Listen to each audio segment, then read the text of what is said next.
Halo para siswa, berjumpa lagi dengan saya Ahmad Priyatno dalam pelajaran ekonomi. Pada kesempatan kali ini kita akan pelajari materi tentang akuntansi sebagai sistem informasi. Sebelum mulai pelajaran, terlebih dahulu marilah kita berdoa. Berdoa disilakan. Selesai.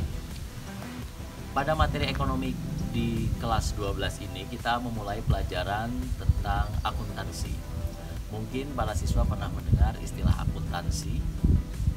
Ya, akuntansi mungkin dibayangkan sebagai angka-angka perhitungan yang rumit. Tapi apakah betul akuntansi itu hal-hal yang rumit? Mari kita lihat sejarahnya. Akuntansi itu bermula dari bangsa Eropa. Pada waktu itu perdagangan di Eropa, khususnya di Italia, sangat meningkat sehingga memerlukan pencatatan. Seorang ahli matematika, Luca Pacioli, menuangkan pemikirannya tentang pencatatan dalam pembukuan perdagangan menjadi sistem pembukuan berpasangan. Sistem yang itu berkembang kemudian menjadi sistem akuntansi di ala Eropa yang disebut sistem kontinental. Nah, itu berkembang mempengaruhi sistem akuntansi di Indonesia karena Indonesia dijajah oleh Belanda yang menggunakan sistem akuntansi kontinental. Namun dalam perkembangannya, sistem akuntansi juga berkembang di Amerika, yaitu sistem Anglo-Saxon. Nah, sekarang kita lebih menggunakan sistem tersebut dalam pembukuan akuntansi. Sehingga sistem pembukuan akuntansi itu menjadi menganut sistem Anglo-Saxon ala Amerika.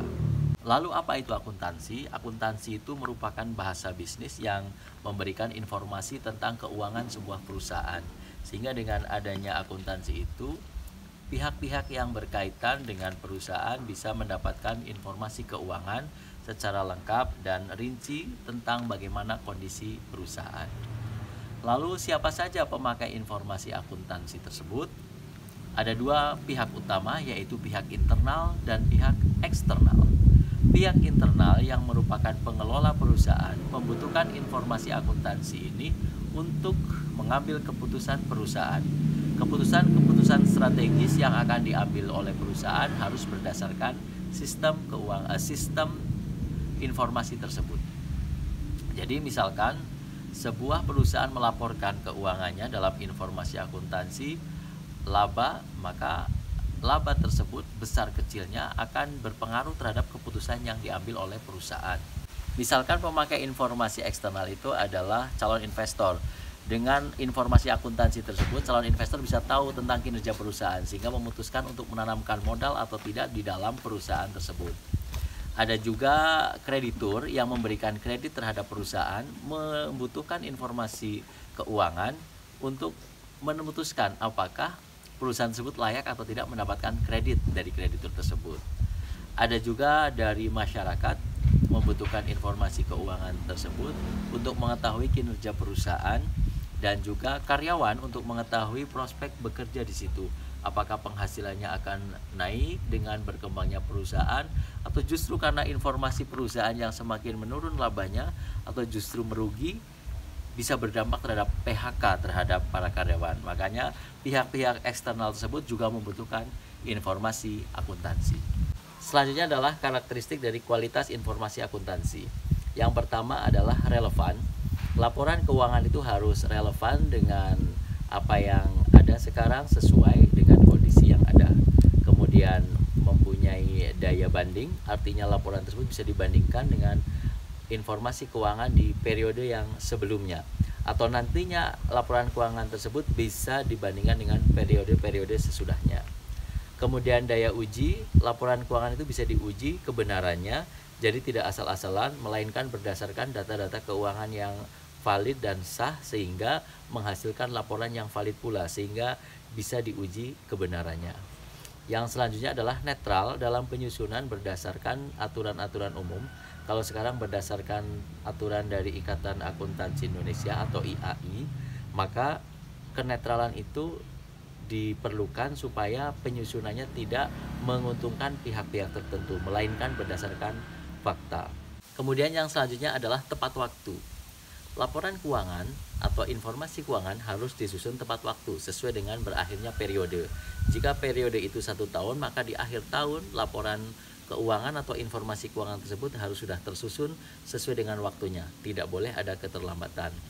Kemudian yang selanjutnya dapat dimengerti hasil dari laporan keuangan tersebut yang sudah sesuai dengan standar akuntansi keuangan bisa dimengerti oleh pihak-pihak yang membutuhkan.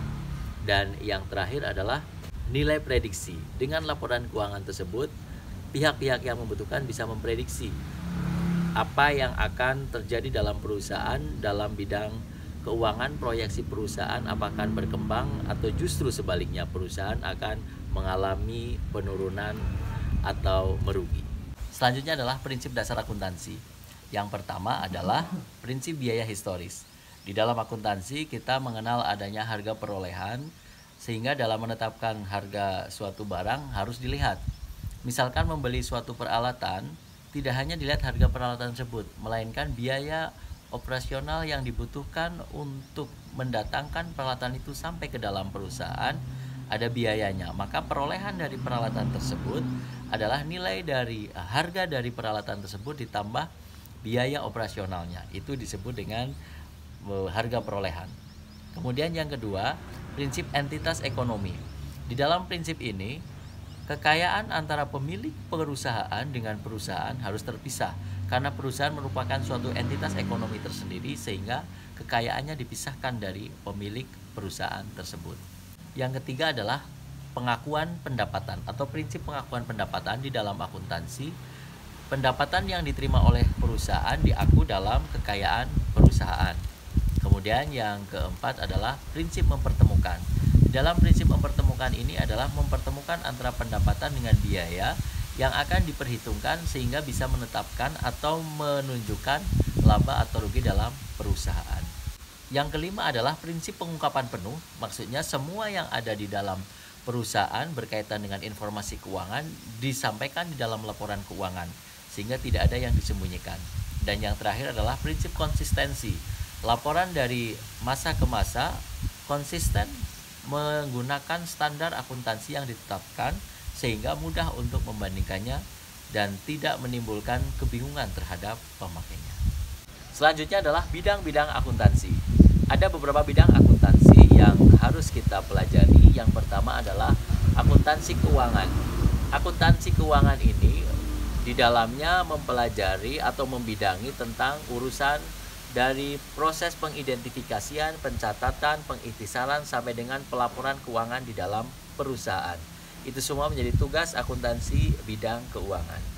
Yang kedua adalah akuntansi pemeriksaan atau biasa disebut dengan auditing. Bidang akuntansi ini bertugas dalam memeriksa laporan keuangan perusahaan. Orang yang melakukannya disebut auditor. Jadi bidang pemeriksaan ini dilakukan audit dalam proses pemeriksaan laporan keuangan. Kemudian ada akuntansi biaya.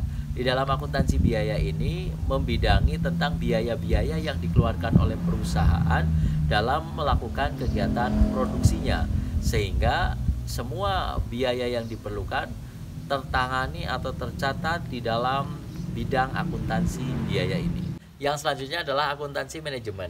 Bidang akuntansi manajemen ini bertugas dari proses pengidentifikasian, analisis, penyajian informasi keuangan yang berpengaruh terhadap kegiatan manajemen di dalam perusahaan.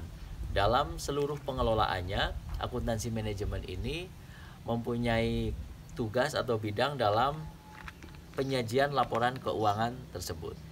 Yang selanjutnya adalah akuntansi anggaran. Bidang akuntansi anggaran ini mempunyai tugas dalam penganggaran, anggaran-anggaran yang diperlukan oleh perusahaan itu harus dirancang sedemikian rupa sehingga di dalam satu periode itu anggaran sudah tersusun dan bisa diimplementasikan dalam operasional perusahaan sehari-hari. Yang selanjutnya adalah akuntansi perpajakan. Akuntansi perpajakan ini merupakan bidang akuntansi yang menangani khusus masalah perpajakan. Perhitungan pajak di dalam perusahaan setelah melaporkan keuangan itu akan timbul kewajiban pajak. Nah, akuntansi pajak inilah yang mempunyai tugas atau bidang dalam pengelolaan perhitungan perpajakan. Yang selanjutnya adalah akuntansi sektor publik. Akuntansi sektor publik menekankan pada akuntansi pengelolaan kekayaan negara.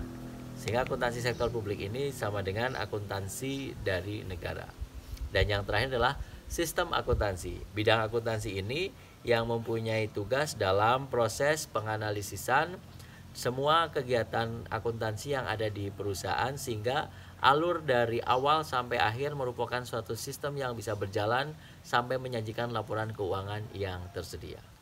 Demikian materi tentang sejarah akuntansi, pengertian, karakteristik laporan keuangan, dan bidang akuntansi. Semoga bisa menambah wawasan para siswa sekalian. Jangan lupa untuk menambah sumber belajar dari sumber-sumber lain yang relevan. Tetap semangat dalam belajar dan patuhi protokol kesehatan. Semoga pandemi ini bisa berakhir dan kita kuasai ekonomi dunia.